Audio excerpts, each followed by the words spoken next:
Abogados representantes de las víctimas y representantes nuestros. Soy Jaime Alberto Rivera Maecha, capitán retirado del Ejército Nacional, jefe de la Unidad de Inteligencia del Gaula Militar Casanare desde noviembre del 2006 hasta noviembre del 2007. En este periodo me convertí en criminal. Desaparecí, aporté a la desaparición forzada de personas inocentes y posteriormente a su asesinato, precisamente no cumpliendo las funciones que debía cumplir como jefe de unidad de inteligencia. Precisamente de esa manera aporté a que todo este macabro entramado criminal continuara desde el momento en que llegué a esa brigada.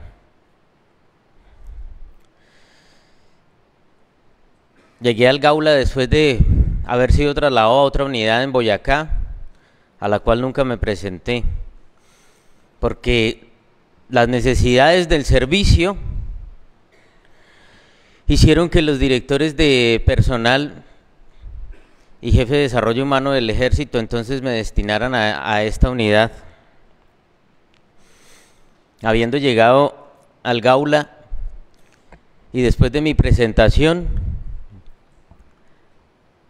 el comandante de la unidad, el señor Mayor Soto, salió a realizar un curso y un permiso.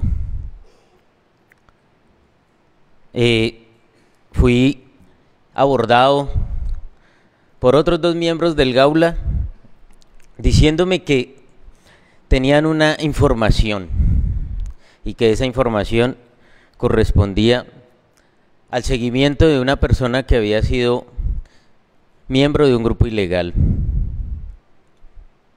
Así se dio origen a mi participación en todos estos macabros hechos. Al negarme a escuchar esa información, me pasaron parte en el comando de la brigada y fui llamado a ese comando, y allá mi coronel Torres llamó a mi general Montoya y le dijo que yo no iba a participar de esas cosas. Tengo aquí al capitán que mandaron de Bogotá y no va a participar y no va a trabajar. Y entonces mi general le dijo, con el altavoz puesto, mi general Montoya le dijo: pues si no trabaja, dígale que o se va de baja o a dónde se quiere ir trasladado. Cuando yo llegué al Gaula, mi hijo tenía 1 mes de nacido. Pero nada de eso va a justificar el hecho de que yo, a los 33 años, haya tomado la decisión incorrecta de unirme a ese plan. Es mi responsabilidad haber tomado esa decisión, únicamente mía. Y hoy, con la mayor vergüenza ante ustedes y ante mi familia, porque sé que me están viendo, tengo que reconocer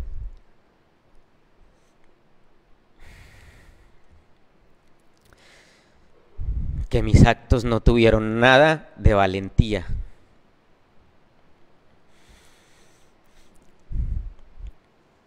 Cerca del siglo X, en lo que hoy es el Reino Unido, los escoceses tenían por costumbre, cuando una persona cometía un crimen, llevarlo ante la familia que se vio afectada por ese crimen. y esa persona se ponía bajo la potestad de esa familia y la familia decidía qué hacer. Hoy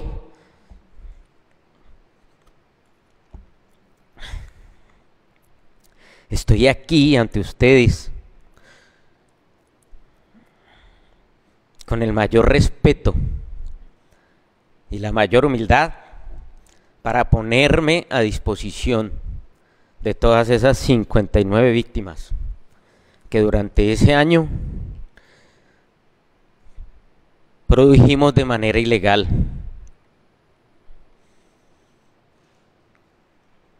Acepto que todas las denuncias instauradas por ustedes frente a estos hechos son ciertas. Acepto que mis conductas convirtieron al Gaula, ayudaron a convertir, a continuar en una máquina criminal. Y así mi participación pocas veces haya sido directa, los hechos de elaborar, aprobar, cambiar documentos, falsear documentos, desviar las investigaciones, tratando de darle visos de legalidad a esos crímenes, no merecen la bondad de ustedes que hoy nos ofrecen permitiéndonos estar aquí.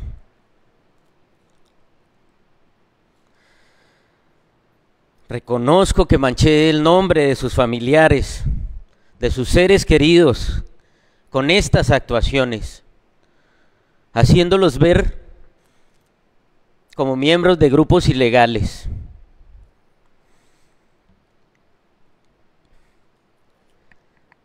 Reconozco que le fallé a mi bandera cuando juré proteger la población, proteger la vida, honras y bienes de los ciudadanos de Casanare. Los tildé de guerrilleros, miembros de grupos de autodefensas o bandas criminales. Y hoy, con este reconocimiento, quisiera un poco aliviar el sufrimiento que ustedes han cargado por tantos años. Son desapariciones forzadas, señora Alcira. No son bajas en combate, hermana Astrid. Son asesinatos. Son asesinatos. Perdimos el rumbo. Mis papás no criaron un criminal.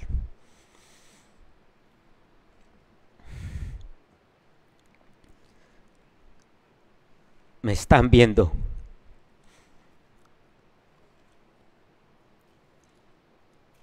Y me da vergüenza que me vean aquí.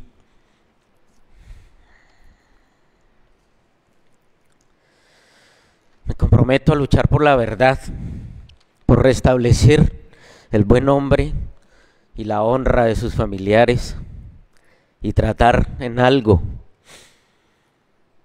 de recuperar un poco ese tejido social que nace de las familias, de la unión de los seres queridos y que se ve reflejado después en una comunidad, en una sociedad mayor y en una nación, porque a todos ellos le hicimos daño con nuestros actos.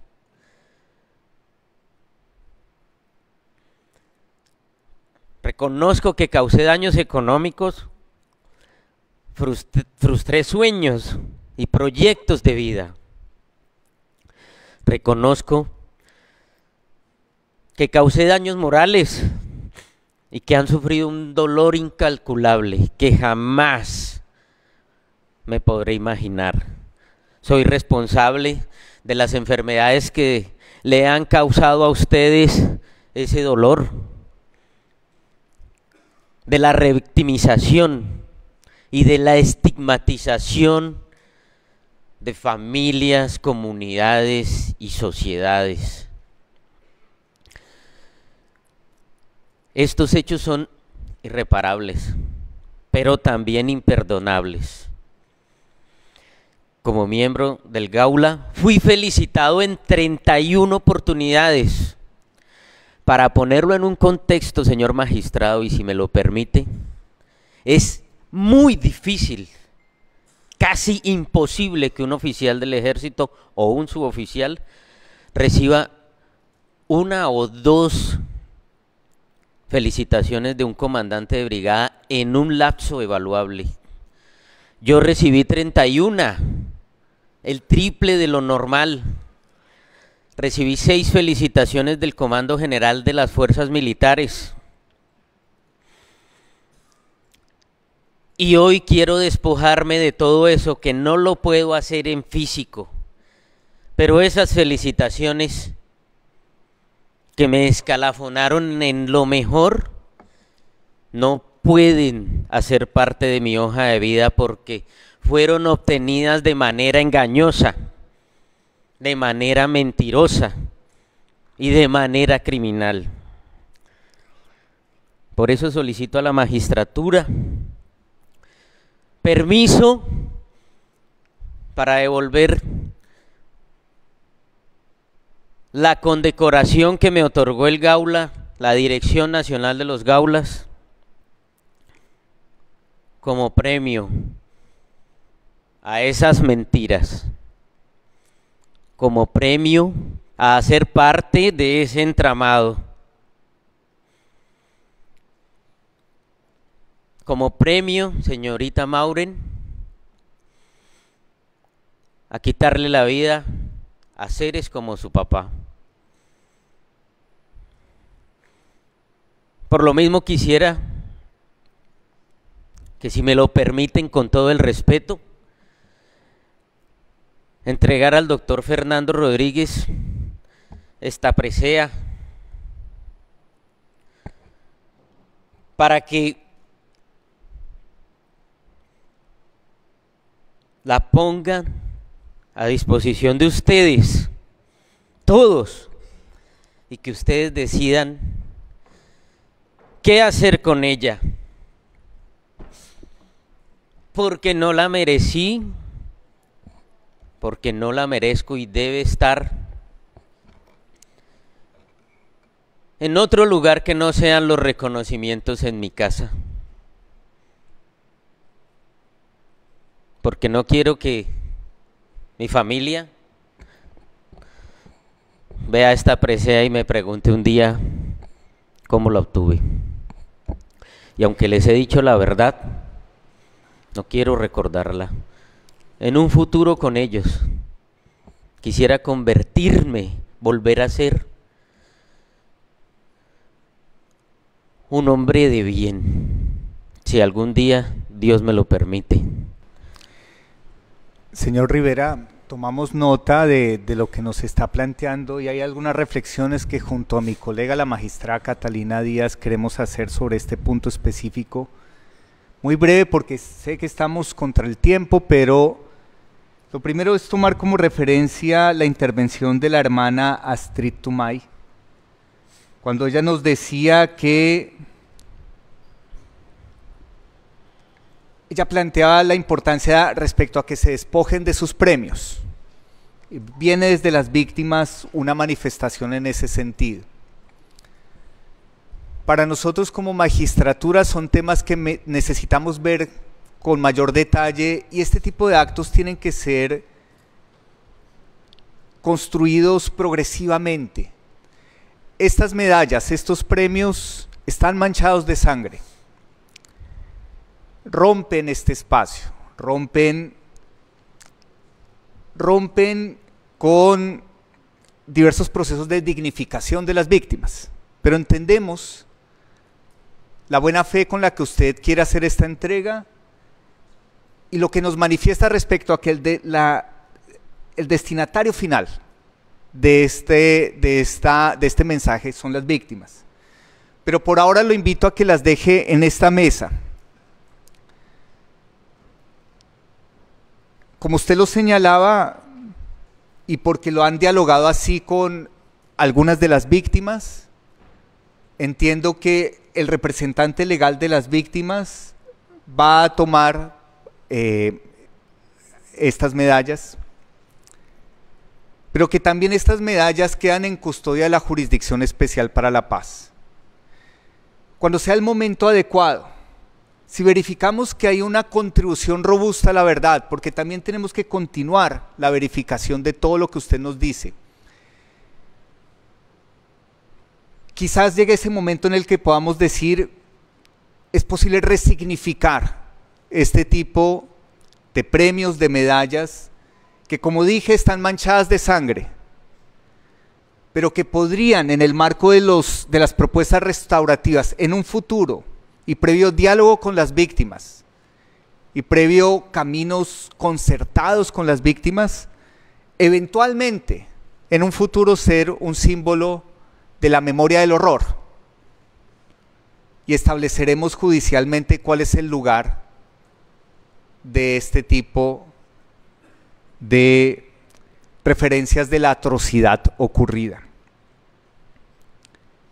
Entendemos una manifestación, un traslado simbólico que se está haciendo, entendemos que hace parte del reconocimiento de lo ocurrido, pero quiero aclararle a las víctimas y a la sociedad que nos escucha que aún falta dar algunos pasos adicionales, contar con mayores diálogos con las víctimas sobre lo que esto significa, y en el futuro precisaremos algunos pasos a seguir.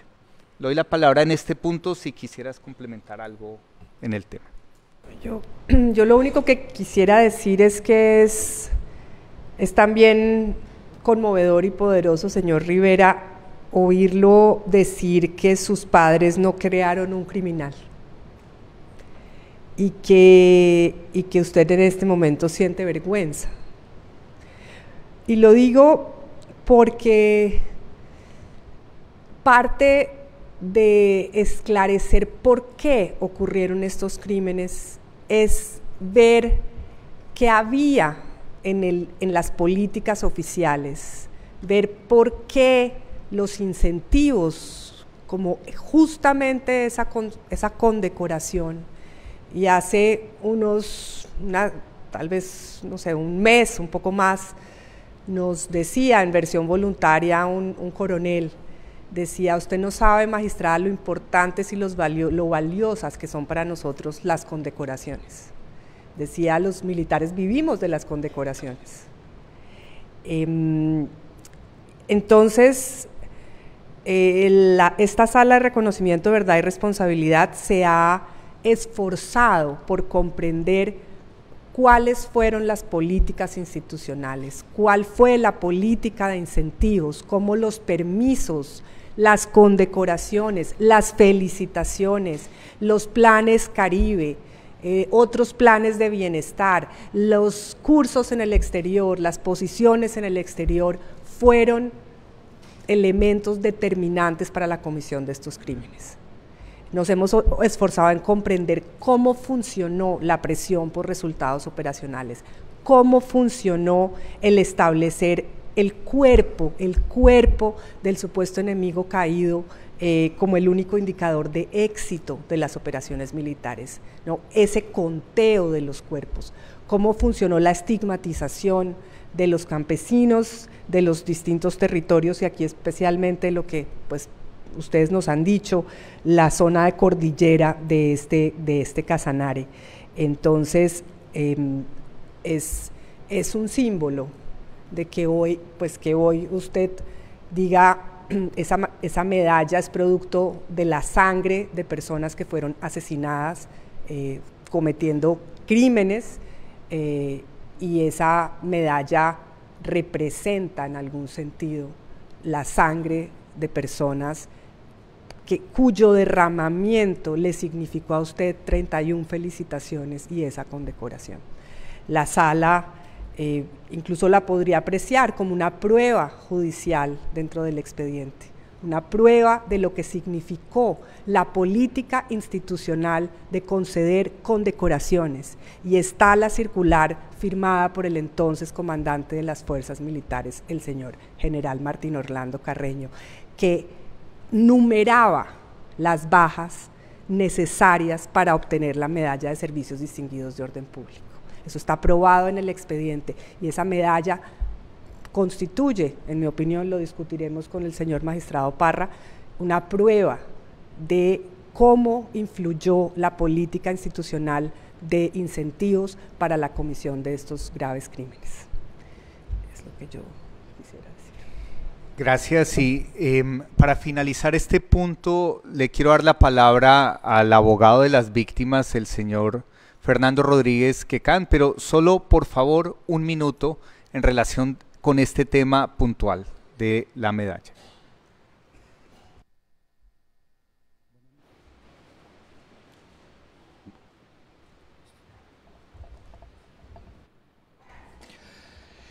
Buenas noches para todos y todas.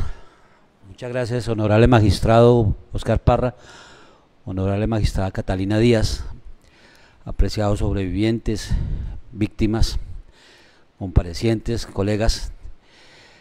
Pues este es un acto que recibimos con sorpresa, aun cuando yo ya había tenido, digamos, la posibilidad de recibir en un acto similar la devolución de la medalla del coronel Pinzón Mezquita en la ciudad de Medellín. Sin embargo, el día de hoy es un acto que, si bien es cierto, tiene mucho que ver y mucha coincidencia en relación a que se trata justamente de ejecuciones extrajudiciales, sí nos toma por sorpresa, y me tomo el atrevimiento de decir que es una sorpresa que las víctimas y sobrevivientes reciben de alguna manera de buena forma, porque pareciera que estamos empezando a comprender, por lo menos ustedes están empezando a comprender, o por lo menos usted directamente está empezando a entender y a buscar una manera de reparación simbólica para con las víctimas, una manera de empezar a tejer, a reconstruir el tejido social que ustedes destruyeron de la manera más ruin y miserable, haciendo uso abusivo de la fuerza, generando miedo, terror, aprovechándose de las armas del Estado, ganando el salario pues con los impuestos que pagamos todos, recibiendo recompensas con los impuestos que pagamos todos. Y este acto que usted está haciendo, con todo respeto y a la honorable magistratura se lo digo, es de buen recibo para las víctimas, y quisiéramos sobre todo que sus colegas de armas, que han sido objeto de muchos de este tipo de reconocimientos, hagan lo propio, pero de corazón, no un simple gesto como por quedar al nivel de lo que usted está haciendo. Muchas gracias, honorables magistrados, muy amables por su atención. Gracias. Yo quisiera solo retomar un componente de su intervención, cuando usted dice que es llamado al orden por el entonces coronel Torres Escalante y le ponen el altavoz al general Montoya. Sí, y usted sí, nos dice que el general Montoya le dice que para dónde quiere el traslado o que se dé baja. Yo quiero preguntarle si en ese momento usted estaba entendiendo que se estaba involucrando entonces con un plan criminal para cometer este tipo de asesinatos. Si usted nos ha dicho que había tenido esta formación familiar en valores, etcétera, ¿por qué en ese momento no denunciaba lo que estaba pasando con el coronel Torres y con el general Montoya? Salí de la oficina de mi coronel y no me fui para el comando del Gaula. Me fui caminando hasta el casino de oficiales y me devolví por el grupo guías. Y todo ese recorrido lo hice pensando qué iba a hacer, qué podría pasar, imaginándome muchos escenarios, pensando en mi familia. Y empecé a justificarme adentro lo que pasaba. Empecé a justificar que, bueno, no debe ser tan malo porque todo el mundo lo está haciendo, pensé. Empecé a tratar de justificar dentro de mí lo que iba a pasar, más por el miedo, más por la falta de temple que tuve en ese momento, que por cualquier otra cosa. Después tuve que ir a Sogamoso a cumplir una orden de mi mayor y encontré un teniente que llevaba 6 meses retardado de su ascenso y era del Gaula Boyacá. Él había sido cadete mío en la escuela militar porque mi carrera era impecable. Había sido instructor en la escuela militar de teniente. Y él me dijo, mi capitán, a mí me tienen retardado por no participar de hechos como esos, pero si Dios quiere, haciendo en diciembre. Estábamos como en febrero, iba a ascender en diciembre, ya lo habían retardado. Y entonces, hoy recuerdo eso y digo, qué valor que tuvo ese muchacho, más que cualquiera de nosotros, porque él sí se negó a eso. Porque él sí tuvo la entereza de decir que no.